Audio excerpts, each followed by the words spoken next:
Bir ko'chalarni aylanib kelmaymizmi haliroq? Mayli. O'zi ancha bo'ldi birga ko'chaga chiqib aylanmaganimizga. Bahonada maza qilib gaplashib kelamiz. Bo'ldi. Hozir ishlarni tugatib oling. Haqqa aylanishga chiqmoqchisizlar. Ikkilaringlar ham uyda o'tiringlar. Nima bor sig'da ko'chada? Ko'cha-po'jaga chiqish yo'q. Tushundinglarmi?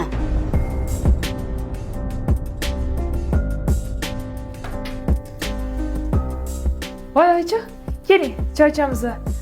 Ovqat qilishga ulgurmagandim, dastavka qildim-da. Shu ovqatni o'zingiz qilsangiz, qo'lingiz sinib, shol bo'lib qolarmidi? Sen uyda o'tirib o'tiribsan. Bir marta dastavka qilasan, ikki marta ke boshingga chiqib oladi. O'zlaring yelaring ovqatlaringni.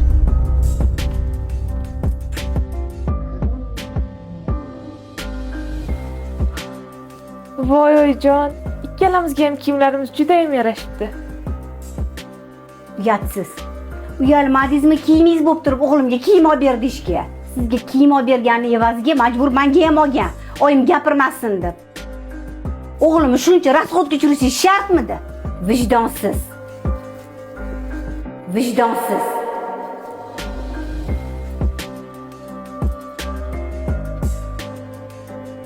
Oyijon, sizdan bitta narsa so'rasam maylimi?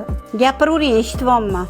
Mendan oldin Astur qizni kelin qilmoqchi bo'ldingiz. Yokida birorta xato kamchilik o'tdimi mendan? Agar xato kamchiliklarim bo'lsa, yuzimga turing. O'zim to'g'rilayman. Hech qanaqa xatolik o'tgani yo'q. Suvlaringizni quyib bo'lgan bo'lsangiz, boring-da, oshxonada ishlaringizni bilib qiling. Xo'p.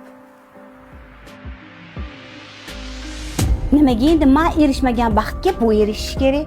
Nimaga endi bir umr qaynonam meni xo'rlagandek, bu qirolichalardek maza qilib yashash kerak? Men seni baxtli yashashga qo'ymayman. To'g'rimi? To'g'rimi? To'g'rimi?